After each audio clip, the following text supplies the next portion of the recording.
Ons sluit vandag ons reeks af van volkleurverhoudings om die lewe te leef met hierdie doel. En ek sou vandag bietjie gepraat oor gemeenskap, want ek besef het ons dit nie alreeds aangespreek toe ons vroeër die jaar die doelgerigte lewe gedoen het nie. So ek gaan vandag afsluit met 'n tema wat ons nie baie in die kerk oor praat nie, maar ek hoop vanoggend dat dit ook so klein bietjie iewers in jou lewe sin sal maak. En ek wil 'n bietjie praat vandag en jy het nie eens notas vandag nie. Jy hoef iets in te vul nie, want ek hoop regtig vandag vind net die eerste stuk in jou hart plek en as die res vergeet te gaan, moet jy die eerste ding vasvat en dis al wat ek vanoggend gaan saak maak. As jy jou woord hier het, maak hom asseblief oop by Psalm 24. Psalm 24. Ek gaan uit die Nuwe Lewende Vertaling vanoggend lees en hy sê dit vir my so mooi. Die ou vertaling sê dit net so mooi en ek sê vir jou vertaling gaan dit net so mooi sê vanoggend soos enige een van hierdie vertalings. As jy Psalm 24 het, sê Amen. Dis in die Ou Testament. As jy gewonder het. Psalm 24 vers 1. Hy begin met 'n titel wat sê van Dawid, 'n psalm. En hier is wat ek hoop ons op vas kan vang. Aan die Here behoort die aarde en die volheid daarvan, die wêreld en die wat daarin woon. Aan die Here behoort die volheid van die aarde en alles op dit, ek en jy. Vandag ons bietjie praat oor hierdie verhouding wat ek en jy het met goed, dinge, besittings of begeertes om te hê. Weet wat kind van die Here? As jy nog met een ding moet vasgryp, is dit absoluut alles behoort aan die Here. Daai stikkende bank by jou huis wat jou so pla, wat jy het in jou lewe behoort aan die Here. Die mooi kar wat jy vanoggend al gery het, behoort aan die Here. Jy self behoort aan die Here. Jy sien as jou eie reeds gaan nou net daarna kyk. En wanneer ek en jy hierdie beginsel stap, gaan jy agterkom, jou hele uitkyk oor die lewe behoort te verander. Hoor wat sê hierdie oulike uit om aanhaling wat ek hier so, hy sê, everything we own really belongs to God. We are just renting it. And when we die, those things are going to become somebody else's possessions. Alles wat ek en jy het, behoort aan die Here. En alles wat ek en jy besit, of dit elke sent is, elke meubelstukkie, elke stukkie materiaal in jou kas, man, selfs daai paperclips wat jy in die laai agter weggeberg het, wat jy nooit uitkyk wil skoonmaak nie, want jy's bang jy gaan later nodig hê, dit behoort aan die Here. Hoe dink jy sal jou lewe verander? Wanneer jy begin kyk na dit wat die Here in jou lewe vir jou toelaat om te hê, dit waar hy jou toelaat om rentmeesterskap te hê, hoe gaan dit jou lewe verander as jy gaan begin sê, Here, maar dit hoort aan U. Partykeer het ons hierdie voorreg om iets spesiaals van iemand af te ontvang. Dalk is dit iets wat jy in 'n nalatenskap ontvang het, toe jou ouers of jou grootouers afgesterf het. Partykeer gee iemand vir jou 'n spesiale geskenk. Wat doen ons met hierdie goeders? Ons pas dit op. Ons berg dit in 'n kluis, of ons sit dit waar ander mense dit nie in die hande kan kry nie. Ek weet van vriende van ons, wat spesiale dinge van hulle klein kindertyd saamgebring het, nou dat hulle volwassenes is, en so nou en dan haal hulle dit uit die kas uit, en hulle maak dit oop, en hulle kyk daarna, en dan wil hulle kinders met dit speel, en as daar iets nog voor is, moet jy sê, nee, jy kan nie met dit speel nie. Dis myne, dis spesiaal, jy gaan dit breek. Wanneer ons waarde aan sekere dinge begin heg, dan verander ons gedrag daarteenoor. Is dit nie so nie? Daai ding met regtig nie saak maak nie, waarvoor jy nie regtig omgee nie. Jy kan regtig nie omgee of dit buite in die reën staan en of dit stukke draak nie. Maar die goed wat dalk vir jou belangrik is, die pas ons op. Hoekom? Want dit het waarde vir jou. Die realiteit is, in die moderne wêreld, net so na die Tweede Wêreldoorlog, het ons met 'n ongelooflike nuwe manier van lewe begin. Ek weet nie of jy dit agtergekom het nie. As jy dalk dink hoe jou ouma en jou oupa en jou grootouma en ouma grootouer gekyk het na dit wat hulle gehad het, hulle het dit gehad, maar hulle het opgepas, maar dit was 'n konstante strewe na meer en beter en groter nie. Hulle dit wat hulle gehad het, het hulle waardeer en hulle opgepas. Maar met die aanvangs van ons verbruikerswese mentaliteit, en die industriële revolusie wat ons gekom het na die Tweede Wêreldoorlog, die mens begin druk in 'n gedagte dat ons kort die hele tyd nie beter meer. Ons leef in 'n era waar ons heeltyd kyk waar ons bly, wat ons ry en soos Marius partykeer ook sê, wie ons vry. Dis asof die hele wêreld ondersteboor gegaan het, want ons begin ons eie waarde meet aan die goed wat ons het. Hoe weet ek dis waar? Wanneer jy daai nuwe selfoon in jou hand het. Jop, mense, dit voel asof die wêreld verander. Vra enige tiener wat 'n eerste selfoon ontvang. Yes. Ek het daai vier. Maar so na 'n paar maande dan word daai selfoon ook maar net 'n ou selfoon. Tot die tyd is dat pa of ma moet upgrade, nee. Dan begin ons daai sprong, Jesus, maar my foon is stadig. Jesus, maar jy het nie genoeg memory. Ek kort 'n nuwe foon. En baie keer doen die ouer die verantwoordelike ding en hy opgradeer. Hy hou sy foon en hy gee die nuwe foon vir die kind. Of was dit net ek wat so gewerk het? Soms pas ons goeders op en dan gee ons dit vir iemand anders. En ons kry die nuwe ding. En dan voel ons weer fantasties vir dit. That new car smell. Chantal, jou kar het dit nog steeds. Daai nuwe voertuig van jou. As hy hier so op dan ryk jy nuwe kar. Jy het geweet dit is ingeprogrammeer waar nuwe kar reuk, nee. Hulle sit spesifiek in dat jy gaan nuwe kar. Hy ry darem beter as my ou skindonk, nee. Want dit daai nuwe kar reuk so begin dip. En dan eerste milkshake op die mat agteruit geval en dan word dit ook net 'n kar. Dis vreemd vir ons as mense optree in vandag se tyd. En glo of nie, hierdie verbruikersmentaliteit is geskep om jou te laat glo dat niks so goed genoeg nie en alles kan jy net meemaak sodat jy beter kan hê. Inteendeel, die bemarking is gemaak sodat dit vir jou sê, jy word beter, jy word meer, jy word groter. Inteendeel, die hele ekonomie is gebou op die feit dat jy nie sal ophou aan dinge bekom nie. Jy sal nie ophou koop nie, jy sal nie ophou kry nie. Die realiteit is in vandag se tyd, wanneer ons koopkrag gebruik om die dinge te kry, dan is dit ons besittings. Dis myne, kyk hier, kyk daar. En op die ou einde, is alles wat ek en jy besit, alles wat ek en jy bekom, elke sent wat onder ons hand val om te bestee, behoort eintlik aan die Here. Psalm 24 maak dit duidelik, dat alles, maar absoluut alles behoort aan die Here. Hierdie mentaliteit skep in ons angs. Want ons koop, ons vergader en dan doen ons skuld bring saam met dit bekommernis en ek moet beter doen en ek moet harder werk en ek moet meer tyd by my werk spandeer en ek moet my familie afskep want ek het hierdie standaard wat ek moet onderhou. Maar die Here sê nie van, jy kyk verkeerd na die dinge. Nou hoor my gegooi kind van die Here, ek gaan later vir jou wys, dis 'n slegte besittings. Dis nie verkeerd om geseën te wees met besittings nie. Maar wanneer jou en my mentaliteit, ons verhouding met daai goed belangriker raak as ons verhouding met die Here, het ek en jy 'n groot probleem.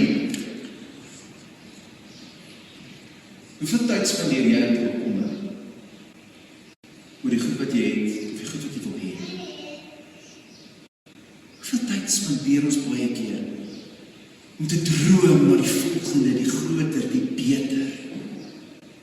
Hoor wat sê Dave Ramsey, 'n Christelike outeur wat spesialiseer in finansies. Hy sê, we buy things that we don't need with money we don't have to impress people we don't like. Ons koop goed wat ons nie nodig het. Ek onthou toe ek groot geword het, elke dag as jy swart het eksamen, het Verymark heel dag advertensies gehad. Dit was die toaster en chopper, dit was die Chacun-biese, dit was die Bissell's Big Green Tea Machine, die van julle groot geword met dit. En na dit moes jy gekyk het die oom Bissell met die BDF. Die hele wêreld bring dit altyd vir jou sê, weet jy wat, dit wat jy het is nie goed genoeg nie. Daar waar jy bly is nie goed genoeg nie. Dit wat jy ry, jy dra nie die regte naam op die klere nie, as daar nou nie dit of dat sê nie, dan het jy nie gearriveer nie. As jy 'n besigheidspersoon het, jy dra nie die Pringle hempie, dan moet ek net sê, Pringle hempie dra dan. Maar as jy nie elke dag dit dra nie, dan het jy dit nog nie gemaak nie. Jy moet jou blank poet, die jy gehad het in die 80er jare, nou wat moet jy vandag dag hê, jy moet 'n Samsung, Neo QLED, bla bla bla hê, sodat jy op net so groot TV dieselfde program kan kyk wat jy op daai ding om te kyk het. Want as jy vriende kom kuier, is die eerste ding wat jy wil sê, wil jy die rugby kyk? Hoekom sê jy dit? Nie wat jy wil rugby kyk nie, jy wil gaan, Roos kom, dis 'n groot TV wat jy. Of gebeur dit net as jy wil uitbeweeg? Is dit nie so? Nee, pastoor, ek werk nie so nie. Ek moet vir pastoor sê, ek glo regtig in die gemak van die wonderlike brands wat ons elke dag so uitleef. Kind van die Here, realiteit is, meer kere dan nie, doen twee produkte presies dieselfde, dat ons verskil. Enige 10 mense hierso, enige 10 mense, kan ek net sien, dis al die 10 mamas en papas. Jy gaan agterkom, daai Stanley hamer van jou, en jou Timo hamer, slaan al die spykers ewe skeef, en dis jy wat slaan, dis die hamer. Maar ons is gedoktrineer om te glo, dat ek en jy bekom hier, dit is ons sin en ons waarde aan dit heg. En dan kom Jesus, en hy praat met ons in Matteus 6. En hy is besig op die bergrede, besig om die skare nie te spreek, hy is besig om te praat oor, wat het beteken om geestelik te leef. En in Matteus 6 vers 19 kom Jesus, en glo of nie, Jesus praat meer keer in die woord oor finansies en ons verhouding tot dit, as enige ander onderwerp. Hoekom? Want dit is iets wat vir ons almal maar soms so klein bietjie van ek wil sê trippunt is. Dis daai een teel in jou huis wat net 'n klein bietjie te hoog is waar jy elke keer val. Jesus sit hier so en hy sê, die titel is hier op Matteus 6 van vers 19, bergrede, die ware skat. Hy sê, moenie vir julle skatte op aarde by mekaar maak nie. Daar waar mot en roes verniel en waar diewe inbreek en steel. Maar maak vir julle skatte in die hemel by mekaar, daar waar mot en roes nie verniel nie en waar diewe nie inbreek en steel nie. Want waar jou skat is, daar sal jou hart ook wees. Jesus kom en hy maak 'n kapsie teen besittings. Hy het gesê jy besluit, wat ag jy as belangrik? Hy gebruik die woord skatte. So kom ons kyk gou-gou oor hierdie gedagte van prioriteite. Die woord sê dat waar jou skat is, sal jou hart wees. Dit wat jy belangrik stel, gaan jou emosionele, jou fisiese, jou welstand, jou finansiële besteding bewys. So kom ons praat gou oor daai twee woorde. Die woord skat, daar beteken thesaurus. Dit praat van iets wat bekom word van groot waarde wat beskerm moet word. Dit moet nie vermors word. Wat in jou huis, ag jy is skat. Vir party is dit 'n voertuig. Vir ander is dit hulle tools. Vir party is dit daai een instrument wat daar teen die muur hang en op weekliks gepolitoer, maar hy is nie dit taal wees. Vir ander is dit dalk 'n juweelstuk. Wat is jou skat? Wat is die ding waar jy soveel waarde heg, dat jy sal op kwaad word as iemand anders daarmee mors? Het jy geweet, daai ding, daai skat, lok jou hart, dit trek jou tyd, die dinge wat jy as baie kosbaar ag, trek jou emosies, dit trek jou hulpbronne. En die Here sê vir ons, weet jy wat, jy gaan moet bepaal, wat is belangrik in jou lewe? Die dinge wat met my te doen het, die dinge van hierdie aarde. Want een van die twee dinge gaan jou aandag geniet. Die woord sê vir ons moet pas op. Daar waar jou skat is daar waar jou hart is. Spreuke 4:23 sê, bewaak jou hart, meer as enigiets wat bewaar moet word, want daaruit vloei die oorsprong van jou lewe. Dit wat jy belangrik ag, dit wat jy as skat ag, dit wat jou aandag wil trek, gaan jou hele lewe in lyn bring. En as dit is die akkumulasie van rykdom en roem en aansien deur dit wat jy het, dan moet jy weet, kind van die Here, jou tyd, jou aandag, jou loyaliteit sal alles daarin gaan. En enigiets wat tussen jou en daai skat kom, gaan jy sien as 'n dreigement. Ongelukkig in hierdie siklus, hoe meer jy dalk aardse skatte najaag, hoe meer begin jy depressief raak. en stres beleef. Hoekom? Want dis waar jou skat is. In Matteus 15 vers 19 sê Jesus, uit die hart kom daar immers bose gedagtes, moord, oorspel, onsedelikheid, diefstal. Kind van die Here, hoe aaklig moet dit wees, wanneer ek en jy elke dag in verhouding met iets goed so wandel, dat dit wat in jou hart uitkom, is so sleg en negatief oor dit. Party mense se lewens is ingerig om met bedrog dit wat hulle wil hê te bekom. Ander mense sal persone vertrap, sleg praat. Baie keer sal hulle mense op sê in die moeilikheid bring juist sodat hulle boorde kan uitkom, want hulle soek daar finansiële vryheid. Want saam met finansiële vryheid kom wat? Elke begeerte van die hart. Ons verhouding teenoor die goed wat God ons nie vertrou, kan sekerlik nie wees die gedagte te behoort aan God, maar dit laat my al hierdie dinge doen om dit te bekom nie. Die wêreld is apart. God se koninkryk is 'n omgekeerde koninkryk. Ons moet 'n nuwe siening kry oor die dinge. Ons moet 'n nuwe siening kry teenoor dit wat ek en jy mee toevertrou is. Wat sê die woord in Psalm 50 vers 10? God verklaar, want aan my behoort al die wild in die bos, die diere op die duiste berge. Haggai 2:8 sê, aan my behoort al die silwer en aan my behoort al die goud. Jy weet nie 'n sent wat jy vandag nie 'n sak of in jou rekening het, is eintlik jou nie. Dis wat God jou net toevertrou. Dit behoort aan hom. Ja, maar pastoor, ek werk hard vir my geld. Wie gee vir die vermoë om aan te werk? Aan wie bid jy om te vra, Here, gee my guns? As Here sê alles behoort aan hom, behoort alles aan hom. Jy kan redeneer soveel soos wat jy wil. Ek as pastoor staan in diens van hierdie gemeente en hierdie fasiliteite. Ek gaan voor die Here eendag moet voor hom staan en sê, nee Here, maar die kerk het ons aan die mense behoort.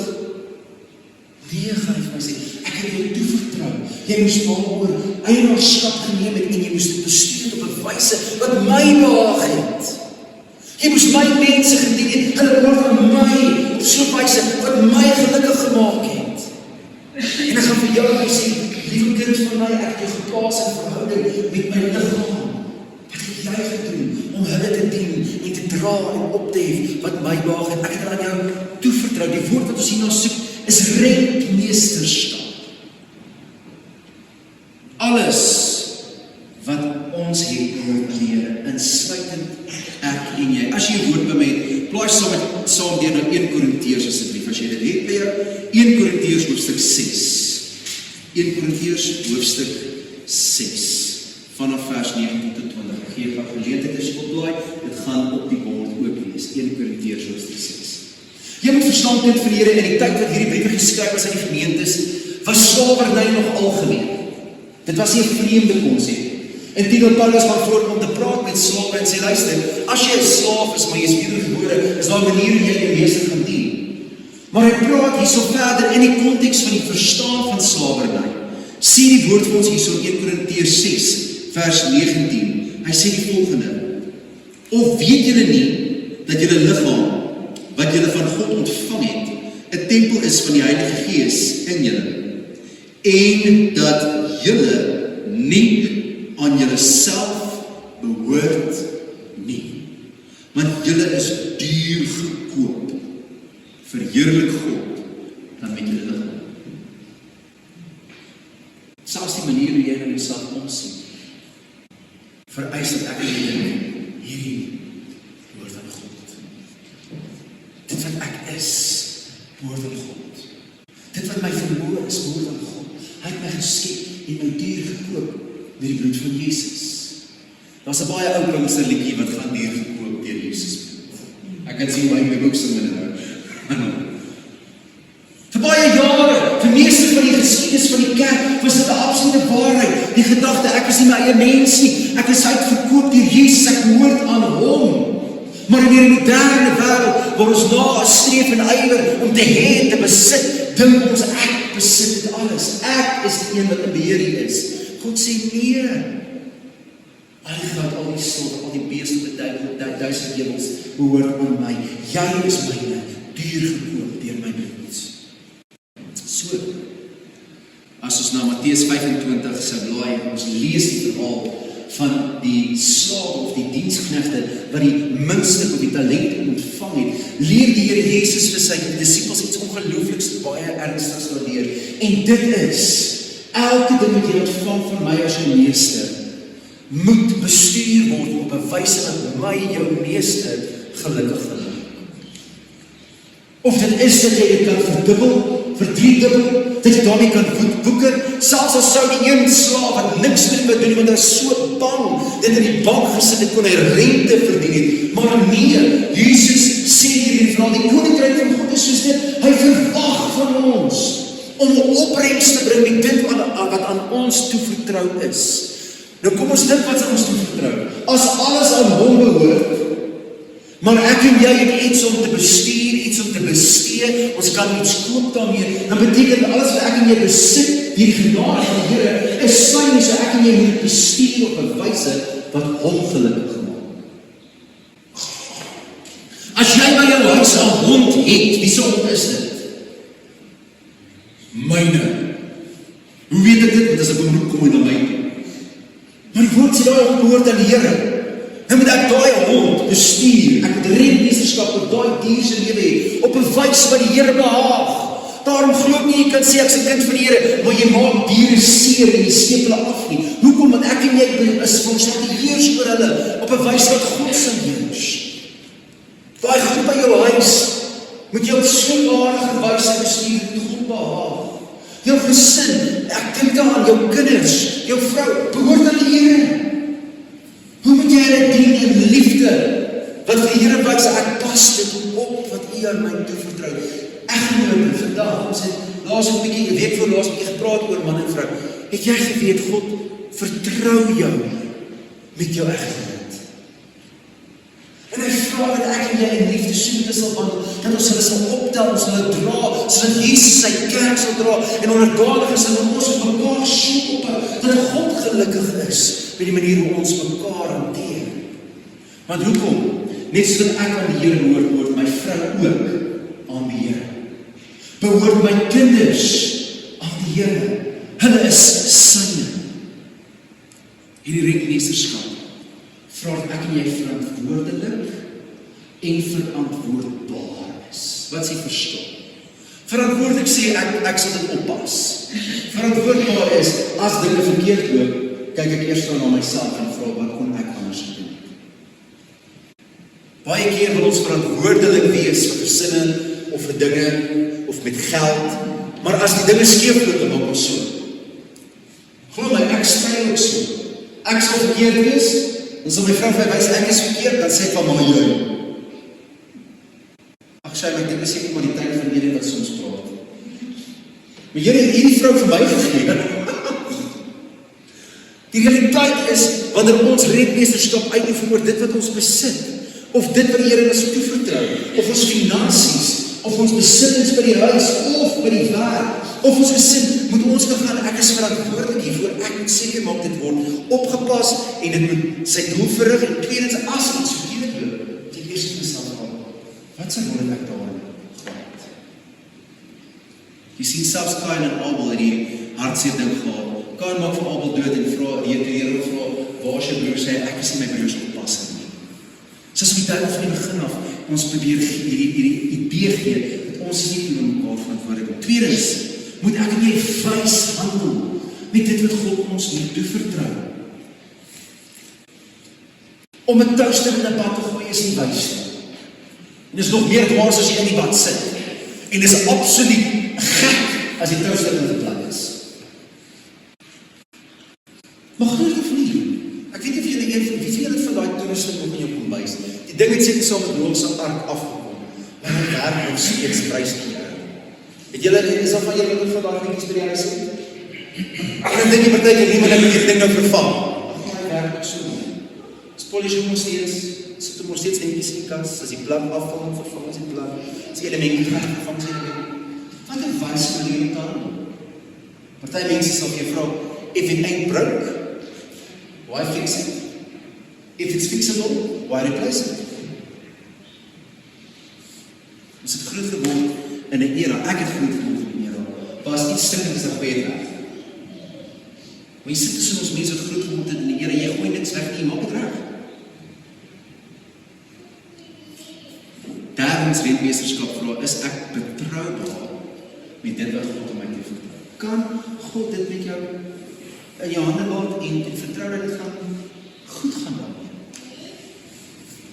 Die woord sê die wie getrou is in min, word alles sal baie. God se koninkryk is anders. As jy moet kan wys, dit wat jy my toe vertrou, ek is betroubaar daarmee, ek gaan dit oppas, ek gaan dit reg hanteer, dan sê die Here, ek kan dit seën, ek kan vir jou meer gee. Want ek weet as jy getrou is nie, ek jy getrou is nie waar. Nou dit bring vir ons dan by die vraag. Nou Here, wat moet ek doen met dit wat jy met my vertrou? Nou kom ons hoor wat sê die woord. Bly met my saam in Spreuke 11 vers 24. Julle kan sien ek is nie haastig vanoggend nie. Nee.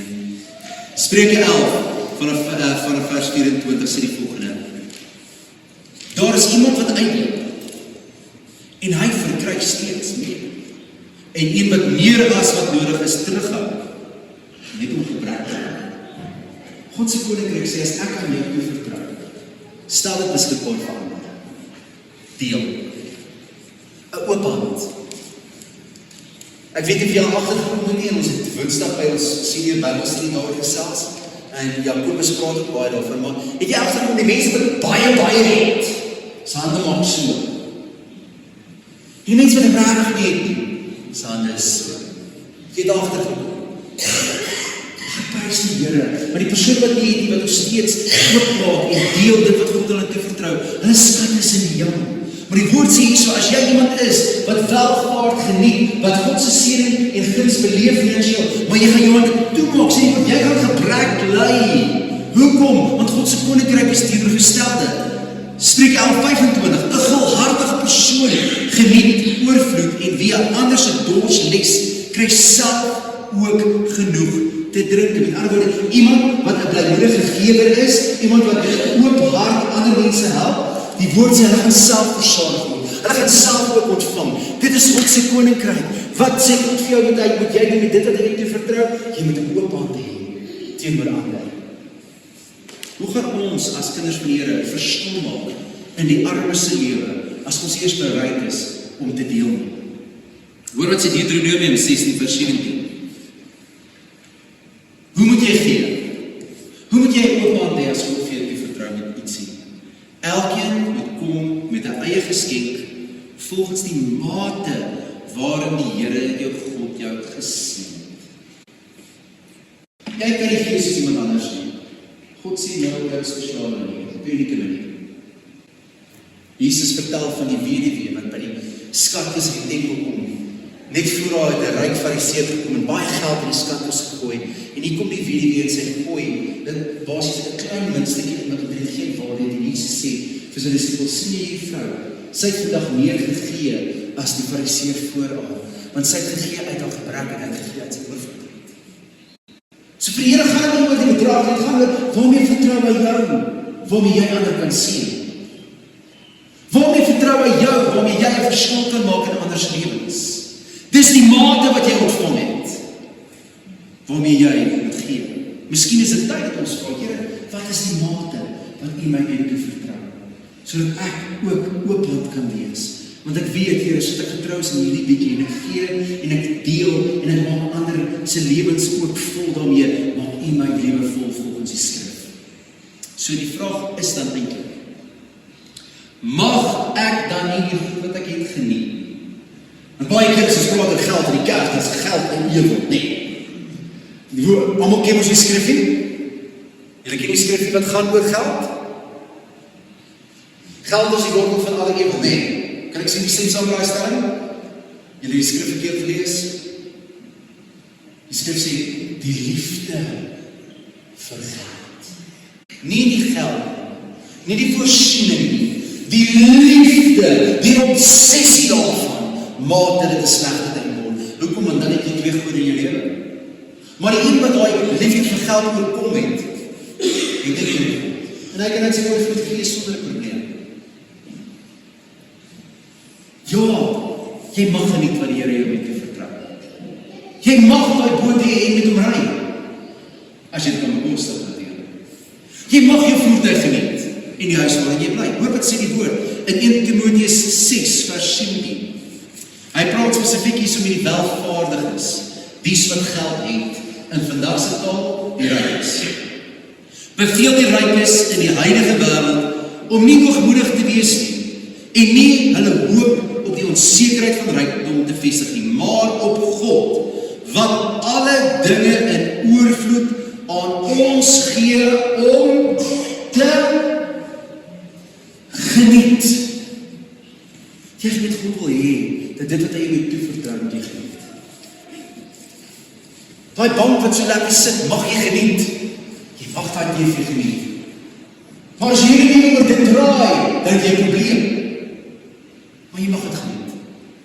Mag ek vra, wie gaan daarvan om op 'n nuwe matras te slaap? Kan ek dit jou hand sien?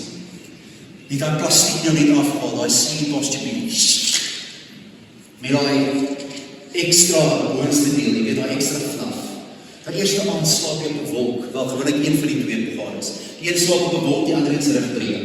En omtrent die by maand 3 dan raak dit lekker. Jy mag dit geniet, sê die woord.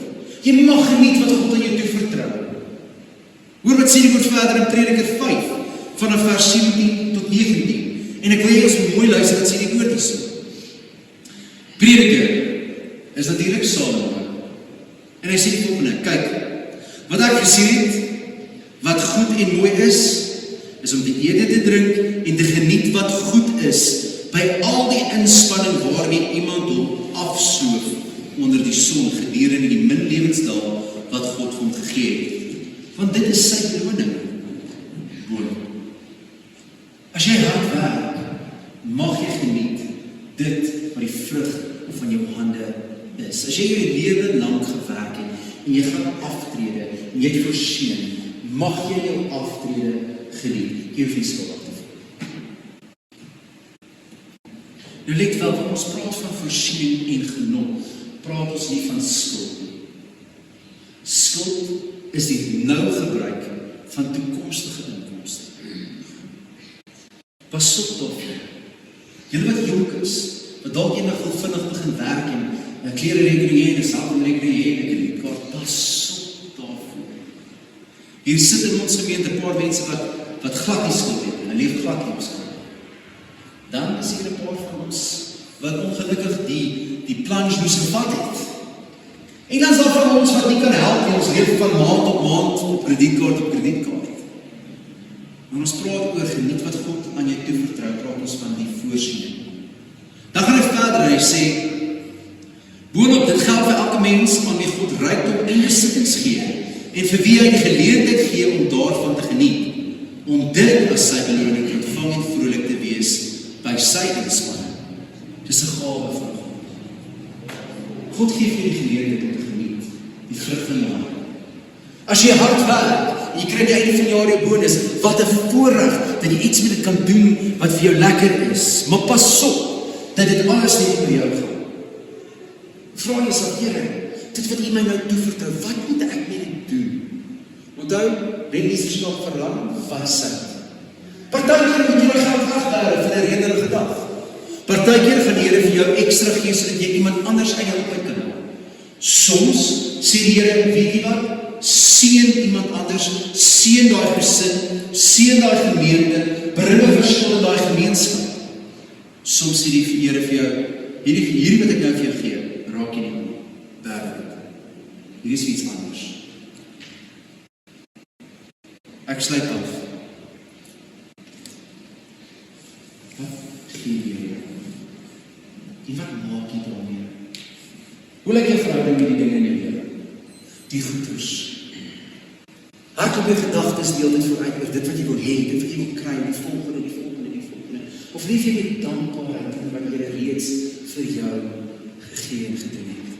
Is jou hande oop teenoor ander of maak jy dit toe? Want God beloof dat met die vergewende hand gaan jy seën. Beleef jy dan ook vandag die werklikheid, die veiligheid, dat jy is 'n kind van God. Jy is gekoop deur sy bloed. En in die lewe wat jy leef met hom laag. hoop oor die afgelope 5 weke het jy besef dat ons lewens is 'n baie van verhoudings. En ons kan nie andersins dan om in dit te staan nie, of dit is met God my skepper, of dit is met myself, is met my eggenoot, met my kinders, of selfs met die dinge wat God my mee vertrou. Maar mag jy beleef elke dag hoe God jou lei in wysheid en in waarheid van sy woord, om in 'n goeie verhouding met al die dinge te staan, sodat sy koninkryk verheerlik